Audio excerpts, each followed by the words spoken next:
की इस वीडियो में हम डिस्कस करेंगे how to revise chemistry in last 1 month. अब टाइम कम बचा है और जैसे जैसे टाइम अराउंड 30 डेज बचे तो जैसे जैसे अपना एग्जाम पास आ रहा है तो सभी बच्चों को टेंशन होना स्टार्ट हो गया।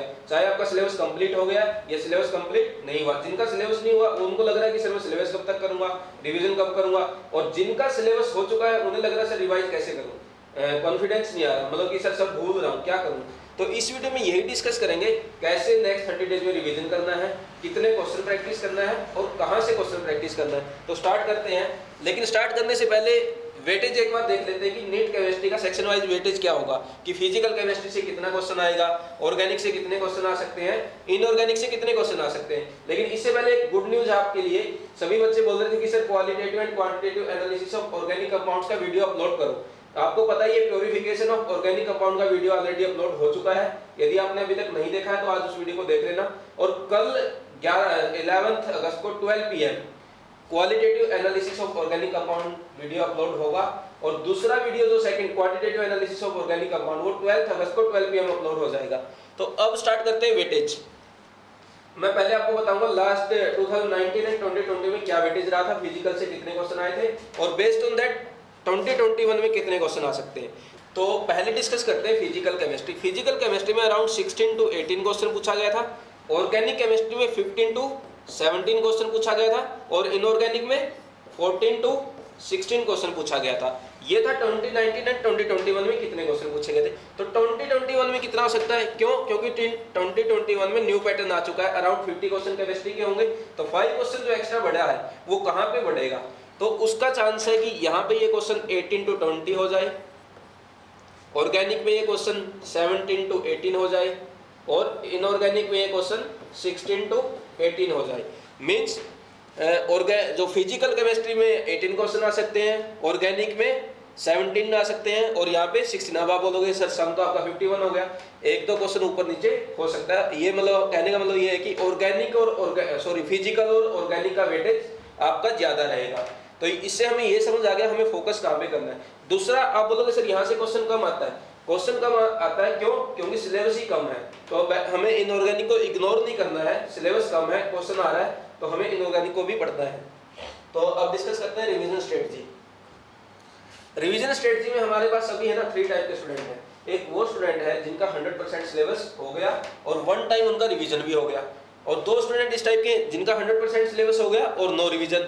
एक ऐसे 70 to 100% सिलेबस हो चुका है बट उनका रिवीजन अभी तक स्टार्ट नहीं हुआ। तो अब डिस्कस करते हैं सबसे पहले 100% वाले स्टूडेंट को। इनको क्या करना है, ये सिलेबस को एक बार तो पहले पढ़ा, दूसरा कब पढ़ा, जब उन्होंने रिवीजन किया। इसका मतलब उनकी थ्योरी अच्छे से है। अब इनको नीड है क्वेश्चन प्रैक्टिस का। क्या करना है? Question practice. तो आप क्वेश्चन प्रैक्टिस कहाँ से करेंगे? या तो आपने जो इंपॉर्टेंट क्वेश्चन बुक मार्क किए थे उनको कर लो, या आपके पास कोई स्टडी मटेरियल है वहां से प्रैक्टिस कर लो। पर चैप्टर अराउंड 100 क्वेश्चन आपको करना है। और तीसरा ऑप्शन है आपके पास चैप्टर वाइज टेस्ट। कौन सा? Chapter wise test. वो आप कैसे करेंगे? जो इंपॉर्टेंट क्वेश्चन है हमारे, इंपॉर्टेंट चैप्टर है, वहां अराउंड 20 to 25 चैप्टर है ये, इनका आप चैप्टर वाइज टेस्ट दो। और इसके साथ में आपको क्या करना है, फुल सिलेबस जिसको हम मेजर टेस्ट बोलते हैं। फुल सिलेबस मेजर टेस्ट कितना अटेम्प्ट करना है? At least 10 major test. तो अराउंड आपको केमिस्ट्री के 35 टेस्ट अटेम्प्ट करना है। कितना अटेम्प्ट करना है? 35 टेस्ट। अब यदि आपने कोई टेस्ट सीरीज ज्वाइन कर रखा है तो ठीक है, नहीं किया है तो बीवाइज क्लासेस का टेस्ट सीरीज ज्वाइन कर सकते हो। लेकिन एक ध्यान रखना है, आपकी टेस्ट सीरीज में सॉल्यूशन हो। सॉल्यूशन का मतलब ये नहीं है कि बस हिंट लिख के छोड़ दिया कि सर ये क्वेश्चन है, थोड़ा सा नीचे लिख दिया कि ये हिंट है, आप कर लो अटेम्प्ट। क्यों? क्योंकि आपके पास अब इतना टाइम नहीं है कि आप किसी सर के पास जाके डाउट पूछेंगे, किसी सर को आप कॉल करेंगे, किसी को आप व्हाट्सएप करोगे, इतना टाइम अब नहीं है। आपके पास कंप्लीट सॉल्यूशन होना चाहिए। तो बीवाइज क्लासेस की टेस्ट सीरीज में आपको ओनली सॉल्यूशन नहीं, क्या दिया गया है? Video solution. क्या दिया गया है? Video solution. तो आप बीवाइज क्लासेस की टेस्ट सीरीज ज्वाइन कर सकते हैं, वहां पे चैप्टर वाइज टेस्ट भी है और फुल सिलेबस टेस्ट भी। आई थिंक आपको ऑलरेडी पहले ये बातें पता भी है तो मैं ज्यादा डिस्कस नहीं करूंगा। मेन पॉइंट ये है कि यदि आप 100% सिलेबस कर चुके हो, 1 टाइम रिवीजन हो चुका है, तो आप ओनली क्वेश्चन प्रैक्टिस करो। क्वेश्चन प्रैक्टिस कैसे? इंपॉर्टेंट बुक मार्क क्वेश्चन जो के रखे हैं वो, दूसरा हमारे ये चैप्टर वाइज और फुल सिलेबस टेस्ट, ये दोनों चीजें आपको करनी है। आप कितना भी रिवीजन कर लो, चाहे 4 बार रिवाइज कर लो नोट्स को, नोट्स करने से सिलेबस समझ आ जाएगा। लेकिन क्वेश्चन करते टाइम कॉन्फिडेंस नहीं आएगा। हमारे को एग्जाम में क्वेश्चन सोल्व करना, वहां पे बताना नहीं है कि ये होती है ऑर्गेनिक, ये होता मोल कॉन्सेप्ट, ऐसे निकालते, वो नहीं, क्वेश्चन का आंसर देना, ठीक है। तो जितना ज्यादा क्वेश्चन प्रैक्टिस करोगे उतना अच्छा होगा। अब आ जाते हैं हम अपने नेक्स्ट 2 टाइप के स्टूडेंट पर, जिनका 100% सिलेबस हो चुका है विद नो रिवीजन, जिनका 70 to 100% सिलेबस हुआ है और विद नो रिवीजन। मैं मानता हूँ कि ये दोनों एक ही टाइप के स्टूडेंट है। क्यों? क्योंकि ज्यादा डिफरेंस नहीं है, दोनों ऑलमोस्ट सिलेबस कंप्लीट करने वाले। तो इनकी एक कॉमन स्ट्रेटजी रहेगी। पहली स्ट्रेटजी ये है, दोनों ही बच्चों को 15 अगस्त तक, जिनका सिलेबस हो गया या नहीं हुआ, उनको अपना सिलेबस कंप्लीट कर लेना है। कब तक? 15 अगस्त तक। अब 15 अगस्त के बाद क्या करना है, एक कंप्लीट केमिस्ट्री का मेजर टेस्ट अटेम्प्ट करना है। क्या करेंगे? मेजर टेस्ट अटेम्प्ट करेंगे। मेजर टेस्ट अटेम्प्ट करने के बाद आपको एनालिसिस करना है। एनालिसिस बहुत इंपॉर्टेंट है और इसी एनालिसिस के बेस पर हम अपनी रिवीजन स्ट्रेटजी बनाएंगे। कैसे? मान लीजिए आपने एक मेजर टेस्ट दिया, उसमें आपके चैप्टर 3 टाइप के हो सकते हैं। कैसे? कौन कौन से? एक हो सकता है वो चैप्टर जो आपको बहुत अच्छे से आते हैं, बिल्कुल प्योर, कुछ भी पूछ लो सर, टेस्ट करते टाइम मुझे फार्मूला याद आ रहा था, सब याद आ रहा था, सारे क्वेश्चन हो रहे थे, थ्योरी भी याद आ रही थी सर, माइंड में सब घूम रहा था, तो इसका मतलब वो चैप्टर आपको बहुत अच्छे से आते हैं। कुछ चैप्टर ऐसे होंगे जिनमें आपको आ गया था क्वेश्चन, मतलब पढ़ा ना, ऐसे लग रहा था क्वेश्चन आ रहा है मुझे, लेकिन जब मैं सोल्व करने लगा तो फार्मूला में कंफ्यूजन हो गया, ये था कि ये था, मतलब इस टाइप के डाउट्स आते हैं। तो उनमें उनको बोलते थोड़ा आता है और थोड़ा नहीं आता। कुछ चैप्टर ऐसे होंगे आपको कुछ भी याद नहीं आता, जैसे बफर सॉल्यूशन का क्वेश्चन था, समझ ही नहीं आ रहा क्या करूं, तो वो चैप्टर कहाँ आ जाएंगे, तो आपके बिल्कुल भी नहीं आते। अब हम इसकी स्ट्रेटजी बनाएंगे कि कैसे इसको हम हैंडल करें। तो उसमें आपको कैसे करना है, एक पीडीएफ डाउनलोड करना है। जो आपको याद हो तो बीवाइज क्लासेस के टेलीग्राम चैनल पर एक पीडीएफ दिया था, जिसमें first priority, second priority, third priority के चैप्टर थे। कौन से? फर्स्ट प्रायोरिटी और सेकंड और थर्ड। ये डाउनलोड करने का फायदा ये है कि हमें ये पता चल गया कि हमारे लिए इंपॉर्टेंट चैप्टर कौन से हैं। तो ये डाउनलोड हो गई। अब फर्स्ट प्रायोरिटी में अराउंड 18 चैप्टर है, यहाँ पे अराउंड 10 चैप्टर है और यहाँ पे अराउंड 6-7 चैप्टर हैं, ठीक है। तो यहाँ अब हम देखेंगे हमारे जो चैप्टर आपको अच्छे से आते थे और जो आपको थोड़ा आता था और थोड़ा नहीं आता था और एक बिल्कुल भी नहीं आता था, इसको कैसे हैंडल करें। अब हम ये चैप्टर ये चेक करेंगे जो हमारी फर्स्ट प्रायोरिटी के चैप्टर है। ये 18 चैप्टर है, हो सकता है यहाँ पे 8 चैप्टर हो सकता है यहाँ पे 6 हो और हो सकता है यहाँ पे 4 ही चैप्टर हो। तो हमें बस एक चीज करना है, ये दोनों हमें अच्छे से आते हैं, मतलब ये वाले, इन दोनों के लिए कॉमन प्रैक्टिस क्या होगी, हम लोग क्या करेंगे, चैप्टर वाइज टेस्ट देंगे इनका। क्या करेंगे? Chapter wise test. पढ़ना कुछ नहीं है, क्या करना है, ओनली चैप्टर वाइज टेस्ट। दूसरा, चैप्टर वाइज टेस्ट देने के बाद क्या करेंगे, एनालिसिस। हम देखेंगे कि सर मैंने जब चैप्टर वाइज टेस्ट दिया ना, 30 क्वेश्चन तो मेरा हुआ, मेरे से 15 क्वेश्चन नहीं हुआ। 15 क्वेश्चन का अब ये नहीं है, एक काम तो ये कर सकते हो कि इन 15 क्वेश्चन के आप टॉपिक फाइंड आउट कर लो कि कौन से क्वेश्चन आपसे नहीं हुए, उनका नोट्स पढ़ लो। यदि ऐसा भी नहीं करना तो बीवाइज क्लासेस का आप क्या करो, टेस्ट सीरीज ज्वाइन करो। और टेस्ट सीरीज में क्या दिया गया है, वीडियो सॉल्यूशन दिया गया है। तो आप इन 15 क्वेश्चन का है ना वीडियो सॉल्यूशन देख लो। और मैं तो कहता हूं यदि आपके 15 से ज्यादा क्वेश्चन रॉन्ग होगा तो आप कंप्लीट ही वीडियो सॉल्यूशन देख लो उस चैप्टर का। बेनिफिट क्या होगा उसका, वीडियो सॉल्यूशन में सुनील सर क्या करते हैं, कुछ आपने ऐसा देखा होगा, ये क्वेश्चन और बेटा इसका वीडियो सॉल्यूशन बना रहा हूं, आंसर आ गया ए। ऐसा सुनील सर नहीं करते हैं। सुनील सर क्या करते हैं, ये क्वेश्चन है, इसको पढ़ेंगे, आपको ये बताएंगे इसमें ये पूछा गया है। एग्जामिनर पूछना क्या चाहता है, कई बार हमें यही समझ नहीं आता कि एग्जामिनर पूछना क्या चाहता है, उसलिए गलत कर देते। मुझे सब आता था लेकिन मैं क्वेश्चन ही नहीं समझ पाया कि सर एग्जैक्टली पूछना क्या चाह रहा है। तो सुनील सर यहाँ से स्टार्ट करते हैं, क्वेश्चन को समझाएंगे क्या पूछा गया है।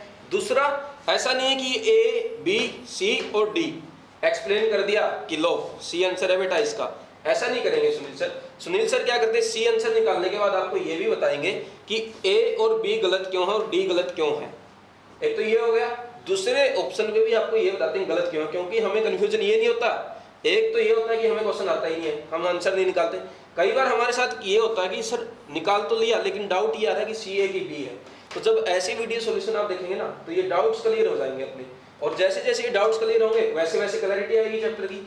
अच्छा, और इम्पोर्टेंट क्या है, सॉल्यूशन बताने के साथ साथ सुनील सर ये नहीं बताते कि एक ही मेथड है बस, साथ में ये बताते हैं कि इसको दूसरा मेथड क्या है, मीन्स शॉर्ट ट्रिक, शॉर्टकट, कैसे इसको कम टाइम में हम कर सकते थे, है ना। और तीसरा बेनिफिट क्या है, शॉर्ट ट्रिक और शॉर्टकट बताने के साथ साथ सुनील सर इसमें कभी कभी जो इंपॉर्टेंट क्वेश्चन लगता है, ऐसा लगता है कि टॉपिक इंपॉर्टेंट है, उस पूरे टॉपिक को रिवाइज कराते हैं। क्या करते हैं, पूरा टॉपिक रिवाइज करते हैं। इसका मतलब क्या हुआ, एक बार फिर से आपने टॉपिक पढ़ लिया। तो ऐसे आप यदि वीडियो सॉल्यूशन देख लेंगे तो आपका पूरा एक एक चैप्टर पूरा रिवाइज हो जाएगा। अब बचे हुए ये वाले चैप्टर, कौन से वाले, जो हमें बिल्कुल नहीं आते, तो इनका एक काम करो, नोट्स पढ़ो, after that question practice. Question practice दो तरीके से कर सकते हो। यदि आपके पास कोई स्टडी मटेरियल है या नोट्स में ही इतने एग्जांपल है, उसी से काम हो गया, तो या तो वो कर लो, या फिर स्टडी मटेरियल से कर लो, या फिर इनका भी टाइम है तो चैप्टर वाइज टेस्ट दे लो। ठीक है, चैप्टर वाइज टेस्ट दोगे तो क्या होगा, अच्छी प्रैक्टिस होगी। और वही काम करना है, वीडियो सॉल्यूशन देखना है। डिफरेंस क्या है, जो चैप्टर हमें अच्छे से आते थे उनका हमने नोट्स नहीं पढ़ा, उनका डायरेक्ट टेस्ट दिया। यहाँ पे हमने पहले नोट्स पढ़ा, क्वेश्चन प्रैक्टिस किया, देन हमने टेस्ट अटेम्प्ट किया। ठीक है, दोनों में डिफरेंस। अब ये काम कब तक करना है, ये काम हमें 25 अगस्त या 30 अगस्त तक हम कर सकते हैं, जैसी आपकी स्पीड है। 30 अगस्त तक भी आप ये काम करते हैं तो कोई प्रॉब्लम नहीं है। जो हमारी फर्स्ट प्रायोरिटी के चैप्टर हैं उनको आप 30 अगस्त तक कंप्लीट कर लो। अब है ना, कुछ बच्चों के साथ प्रॉब्लम हो सकती है। फर्स्ट प्रायोरिटी मान लो आयनिक इक्विलिब्रियम है, सॉलिड स्टेट है, कोऑर्डिनेशन कंपाउंड है, इलेक्ट्रोकेमिस्ट्री, कोई भी चैप्टर जो आपको लगता है कि सर ये फर्स्ट प्रायोरिटी में आपके 18 चैप्टर थे और इनमें से मुझे ये 3 चैप्टर टफ लगते हैं, मुझे आयनिक नहीं आता सर, मुझे तो इलेक्ट्रोकेमिस्ट्री बिल्कुल समझ नहीं आता, सॉलिड स्टेट सर पता नहीं क्या है, तो हो सकता है 3-4 चैप्टर ऐसे हो। तो इस केस में मैं ये कहूँगा कि आप उन 3 चैप्टर को ना एक बार छोड़ दो, इनको मत करो। इनकी जगह आप क्या सिलेक्ट कर लो, सेकंड प्रायोरिटी और थर्ड प्रायोरिटी, यहाँ से कोई 2-2 चैप्टर पिक कर लो। एक चैप्टर छोड़ते जाओ, 2 चैप्टर पिक करते जाओ।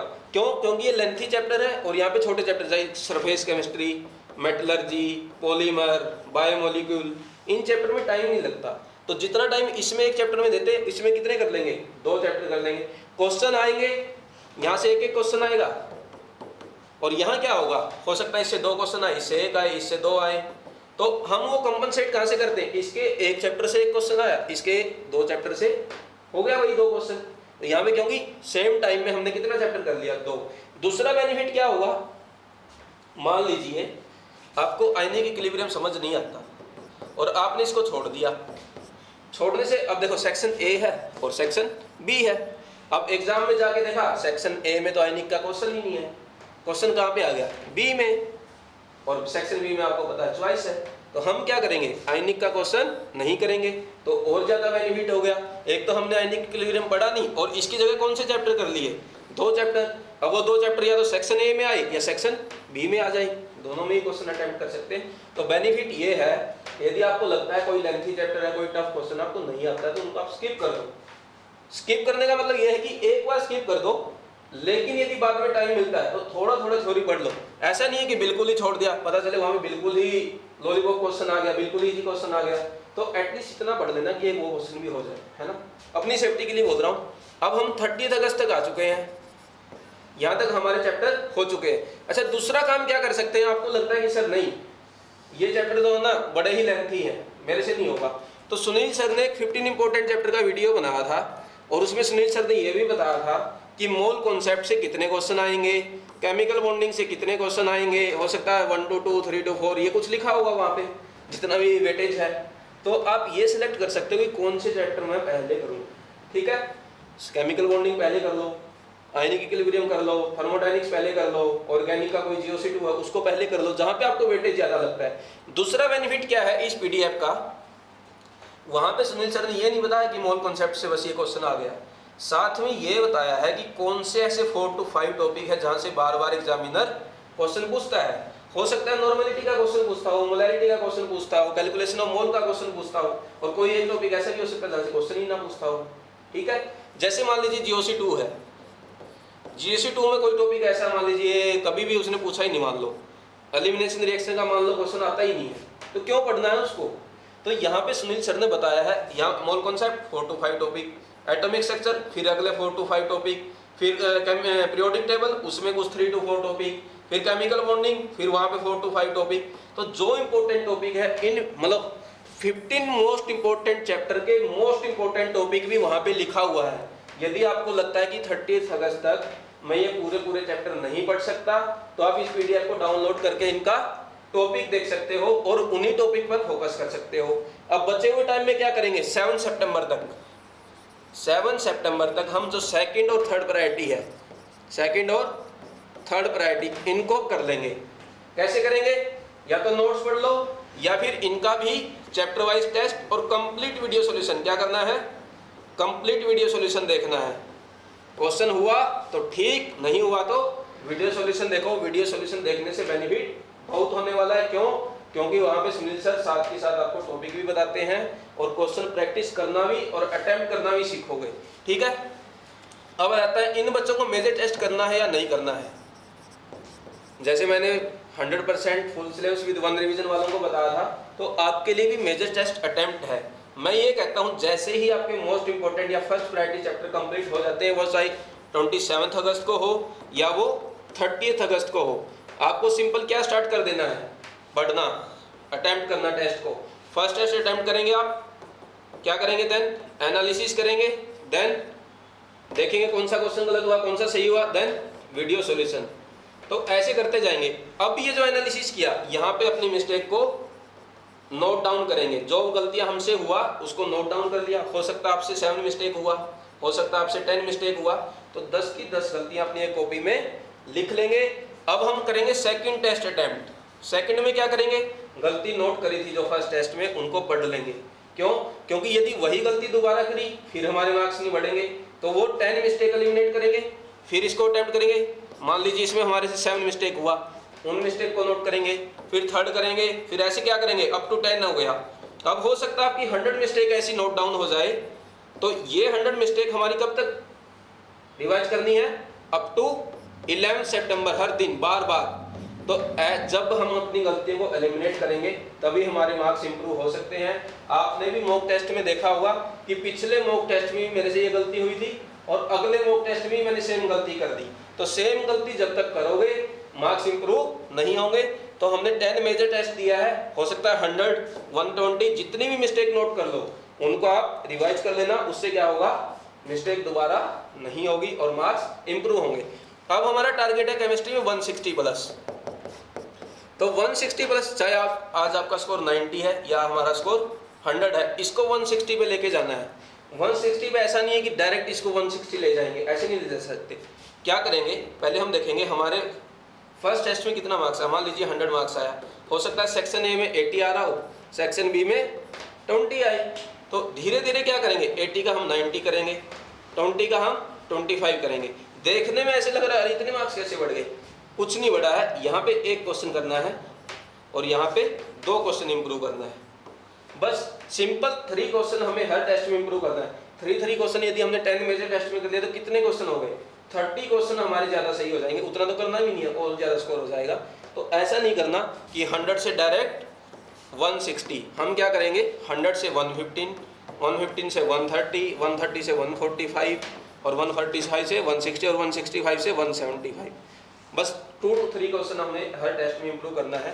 क्यों, क्योंकि यदि पहाड़ पे आपको चढ़ना है तो सीधा चढ़ोगे तो क्या होगे, गिर जाओगे। इसलिए माउंटेन्स में आप जाके देखते हो रास्ते गोल मोल बनाते हैं, टाइम ज्यादा लगेगा लेकिन चोटी तक पहुंच जाओगे। यही सेम नीट के साथ है। यदि एक दिन में अटेम्प्ट करने जाओगे आएगा मार्क्स नहीं, और क्या आएगा, डिप्रेशन, स्ट्रेस, बर्डन, जो इस टाइम पे बहुत ही रॉन्ग है। यदि ऐसा हुआ फिजिकल प्रॉब्लम हो सकती है और हमारा जो पूरे साल की मेहनत है वो खराब हो सकती है। तो समझ गए ना रिवीजन कैसे करना है। क्वेश्चन प्रैक्टिस करते हुए हमें रिवीजन करना है, ओनली नोट्स नहीं पढ़ना। एक तो ये इंपॉर्टेंट है, दूसरा हमारी जो लिस्ट है, first priority list, second priority list, ये वाली पीडीएफ आपको डाउनलोड करनी है। कहाँ से करनी है, टेलीग्राम चैनल पर। और तीसरा 15 मोस्ट इंपोर्टेंट चैप्टर का भी पीडीएफ आपको मिल जाएगा, उसको भी डाउनलोड कर लेना। डाउनलोड करने का फायदा ये है, हम फाइंड आउट कर सकते हैं इंपॉर्टेंट टॉपिक और उन्हीं पे फोकस कर सकते हैं। समझ आ गया, ऐसे रिवीजन जल्दी होगा, मार्क्स भी जल्दी जल्दी इंप्रूव होने लगेंगे। आई होप आपको वीडियो अच्छा लगा होगा और समझ भी आया होगा और अपने एक रिवीजन स्ट्रेटजी आपको पता चल गई है। तो वीडियो को आप लाइक करो, अपने फ्रेंड के साथ शेयर करें और चैनल को सब्सक्राइब करो ताकि आपको ऐसी वीडियो टाइम टू टाइम मिलती रहे और आपको पता भी चले कि हाँ वीडियो आ चुकी है। Thank you very much.